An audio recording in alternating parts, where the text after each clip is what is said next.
Episode 2 की शुरुआत में हमें एक पास्ट का सीन दिखाया जाता है। सेंग और रियो हाई स्कूल में थे। रियो हमेशा सेंग को पार्ट टाइम जॉब करने के लिए ले जाया करती थी ताकि वो अपने खर्चे खुद ही मैनेज कर सके। एक दिन वो सियोंग को तो बर्तन धोने के काम में ले गई थी क्योंकि इस रेस्टोरेंट में बहुत सारे बर्तन थे। सियोंग तो भागने के फिराक में था पर रियो उसके पैर पकड़ लेती है, उसे जाने ही नहीं देती है। हार मानकर सियोंग बर्तन धोने में हेल्प कर ही देता है। रियो उन पैसों से अपने रूम को डेकोरेट करने के लिए कुछ सामान खरीदती है और अपनी मॉम के बर्थडे के दिन उन्हें गोल्ड का ब्रश गिफ्ट करती है, जिससे उसकी मॉम बहुत खुश हुई थी। Coming back to present, mom उससे पूछना शुरू करती है कि क्या सच में रियो तूने जून को चीट किया था, जो उसका फियांसे था। पर रियो इस बात पे टॉपिक चेंज कर देती है तो मॉम उससे जॉब छोड़ने के पीछे का रीज़न पूछती है। रियो बताती है कि वो 10 साल से एक ही जॉब करके बोर हो गई थी, इसलिए वो थोड़ा ब्रेक लेना चाहती थी, इसलिए वो जॉब छोड़ दी। आगे का प्लान पूछने पर वो बताती है कि अभी वो बस कुछ टाइम के लिए आराम करना चाहती है, सोना चाहती है, कोरियन फूड खाना चाहती है और हैप्पी बेरोजगार रहना चाहती है। अगली सुबह सियोंग और म्यूम आते हैं तो सब लोग साथ में ब्रेकफास्ट करने के लिए बैठते हैं। पर तभी यहाँ रियो का अपने भाई के साथ झगड़ा शुरू हो जाता है। मॉम तो गुस्से में उन्हें चुप कराकर चली जाती है। इसके बाद म्यूम रियो से सब कुछ बताने के लिए कहती है और रियो उसे भी वह बताती है जो उसने अपनी मॉम को बताया था। रियो के रूम का स्टोर रूम बन गया था और फिर भी रियो जमीन पे गद्दे बिछाकर सोने लग जाती है। सियोंग उसे ऐसे ही लेजी होकर पड़े रहने से मना करता है, उसका थोड़ा मजाक भी उड़ाता है। रियो उसे अपने पास आने के लिए कहती है, उसे कुछ इम्पोर्टेंट बताना है। ककर और सियोंग जैसे ही जाता है रियो तो उसे चौंक होल्ड कर देती है। कल रात दरवाज़ा बंद करके भागने के लिए यूं तो उसे छोड़ ही नहीं रही थी। सियोंग की आवाज़ से रियो की मॉम आ जाती है और रियो से उसे छुड़ाती है। मॉम फिर से रियो पे ही गुस्सा करती है और सियोंग के नए ऑफिस के ओपनिंग की खुशी में राइस केक्स ऑर्डर करती है और रियो से वो राइस केक्स सियोंग के ऑफिस ले जाने के लिए कहती है। सियोंग के ऑफिस में किसी क्लाइंट के साथ उनका पंगा चल रहा था, तभी सियोंग और रियो पहुंच जाते हैं तो सियोंग क्लाइंट से बात करने लग जाता है। रियो को उसी एक एम्प्लॉय के साथ बात करने लग जाती है, जहां ये दोनों रियो को देखकर तो बहुत ज़्यादा खुश होते हैं क्योंकि सियोंग हमेशा उन्हें रियो को एक कारण में सुनाया करता था। तो ये दोनों रियो से उनके बचपन के किस्सों के बारे में बताने के लिए कहते हैं कि वो दोनों पहली बार कैसे कब मिले, उनकी दोस्ती कैसे हुई। बताती है कि हम पहली बार मिले थे 1995 में, जब सीओ की फैमिली हमारे पड़ोस में शिफ्ट हुई। सीओ का जन्म फ्रांस में हुआ था, इसलिए उसे फ्रेंच के अलावा और कोई भाषा नहीं आती थी, तो मुझसे भी डर के अपनी मॉम के पीछे छुप रहा था। वो तो बहुत ही भोला भाला बेचारा बच्चा था। तब मैंने डिसाइड किया कि इसकी हेल्प करूंगी अब, क्योंकि सियोंग के मॉम डैड दोनों ही काम के सिलसिले में पूरे दिन बाहर रहते थे और तब रियो की मॉम बेबी सिटिंग का काम करती थी, इसलिए सियोंग की मॉम उसे रियो के घर पे छोड़कर चली जाया करती थी। तब से ही रियो सियोंग को बेबी सिट करने लगी, उसे गेम्स खेलना सिखाया, हाइजीन का ध्यान रखा, उसको न्यूट्रिशन खाना खिलाया, कोरियन बोलना सिखाया, उसको दूसरे बच्चों के साथ घुलने मिलने में मदद किया। इवन मैंने उसे सही से पैसों का यूज़ करना भी सिखाया, इसलिए हम कह सकते हैं मैंने ही उसे पाल पोस कर बड़ा किया है। अभी सियोंग आ जाता है एंड बताता है कि ये सब झूठ बोल रही है, इसने अपने तरीके से तुम्हें कहानी तो बता दी, अब असली कहानी मैं बताता हूँ। ये लड़की वो पागल इंसान थी जिसे मैं लाइफ में पहली बार मिला। पहली बार जब उनकी मुलाकात हुई तब रियो के चेहरे पर मिट्टी लगी हुई थी, उसकी नाक बह रही थी, इसलिए सियोंग उससे दूर भाग रहा था। हमेशा रियो की नाक बहती रहती थी, इसलिए सियोंग को बिल्कुल भी अच्छा नहीं लगता था। खेल के नाम से वह हमेशा तोड़फोड़ मचाती थी, बिना बोले टॉयलेट में घुस जाती थी।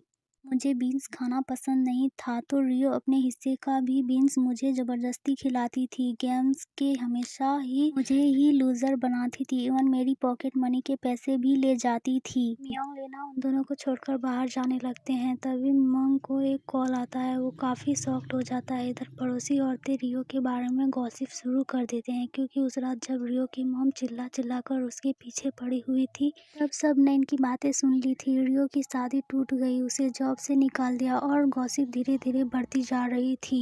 रियो की मॉम गुस्से में अपनी फ्रेंड के शॉप में आती है जो उन्हें एक और झटका देती है।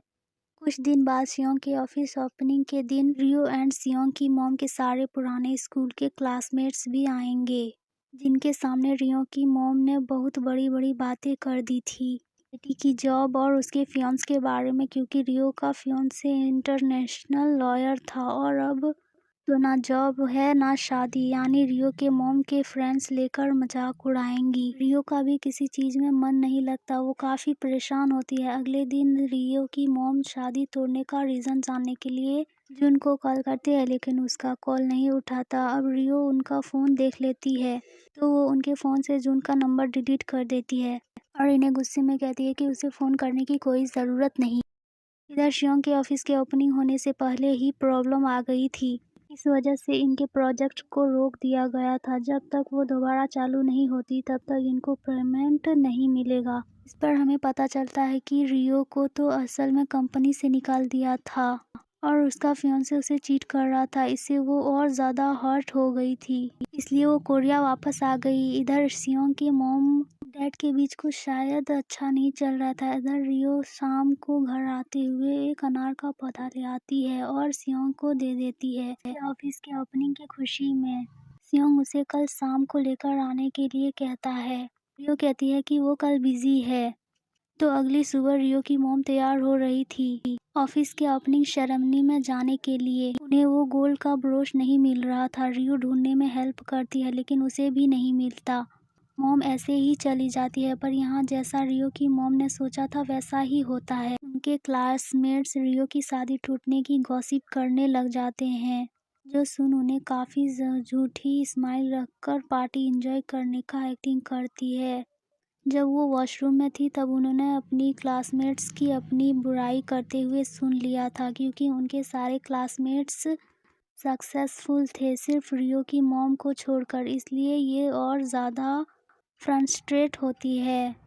तभी यहाँ ऑफिस के बाहर रियो आ जाती है अपनी मॉम को ब्रोच देने के लिए। इसको बाहर सियोंग देखकर उसे अंदर ले आता है, तो सियोंग उसे थोड़ी देर के लिए अंदर आने के लिए कहता है और उसके लिए कुछ खाने के लिए लाने जाता है। तभी रियो की मॉम वॉशरूम से बाहर आती है और उसे यहाँ देखकर पैनिक करने लग जाती है, क्योंकि अगर रियो को उनके क्लासमेट्स ने देख लिया तो वो लोग हजारों सवाल करेंगे।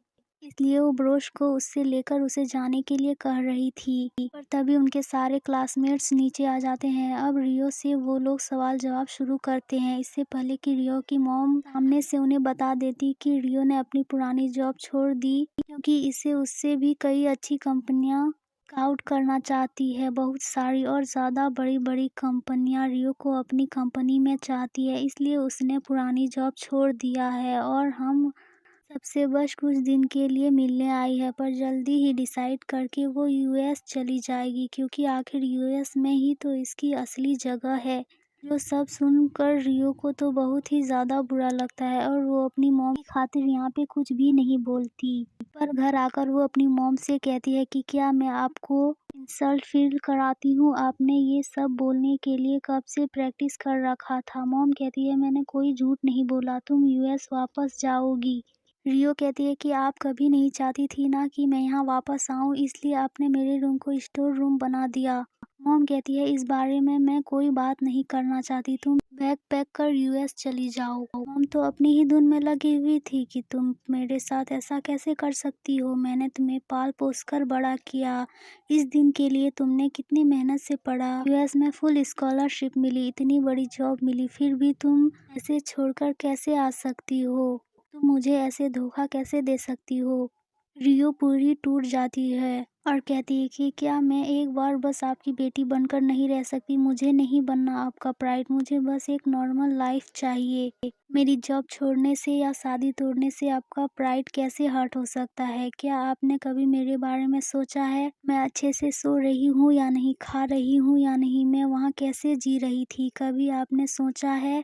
पर मॉम अपनी वही प्राइड वाली पिपुड़ी बजाने लग जाती है, इसलिए रियो बहुत ज़्यादा गुस्से में और दुखी होकर घर से बाहर चली जाती है, जहाँ बाहर सियोंग ने उनकी बातें सुन लिया था। इसलिए वो रियो को देखने के लिए जाता है, जो कि बच्चों के मैदान में थी। रियो जो बहुत ज़्यादा दुखी थी, पर वो सियोंग के सामने हंसते हुए बात करती है। इन बिना मतलब के बचपन के किस्सों के बारे में बात करते हुए खुद ही बहुत ज़्यादा हंसने लग जाती है। सियोंग समझ रहा था कि रियो बहुत ही ज़्यादा दुखी है, इसलिए उसे कहता है कि एटलीस्ट मेरे सामने झूठी हंसी दिखाने की ज़रूरत नहीं, अगर रोने का मन कर रहा है तो रो लो। इधर रियो की मॉम को भी एहसास हो जाता है कि वो क्या गलत कर रही थी, इसलिए वो भी बहुत दुखी होती है रियो को अब तक ऐसे ट्रीट करने के लिए।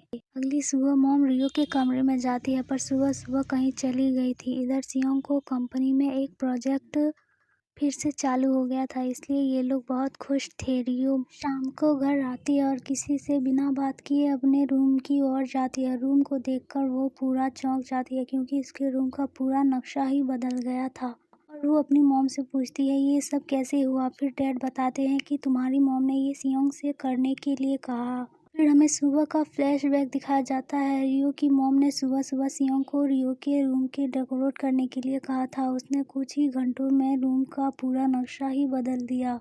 अब मॉम को अपनी गलती का एहसास हो चुका था, इसलिए माँ बेटी में सब कुछ फिर से सही हो जाता है और रियो ने नई रूम को देखकर बहुत ही ज़्यादा खुश होती है। फिर वो रात को सोने के लिए अपने रूम में आती है, जहाँ वो सीलिंग पर चमकते तारों वाले स्टिकर्स देखती है, जिन्हें देखकर वो बहुत ही ज़्यादा सरप्राइज्ड होती है, क्योंकि वो बचपन से अपने रूम में ऐसे स्टिकर्स लगाया करती थी। इसे देखकर उसे बहुत अच्छी नींद आती थी और इस बारे में सियोंग को पता था, इसलिए उसने जानबूझकर डिज़ाइन किया था। रियो उसे थैंक यू कहने के लिए कॉल करती है और सियोंग उसे अभी भी टीज करता है, ये कहते हुए कि ज़रा ध्यान से देख, जिस टेबल में बैठकर तूने अपने सीनियर को लव लेटर लिखा था, पर उसने तुम्हें रिजेक्ट कर दिया था, मैंने वही टेबल दोबारा से लगाई है। तेरा बेड, ब्लैंकेट सब वही है।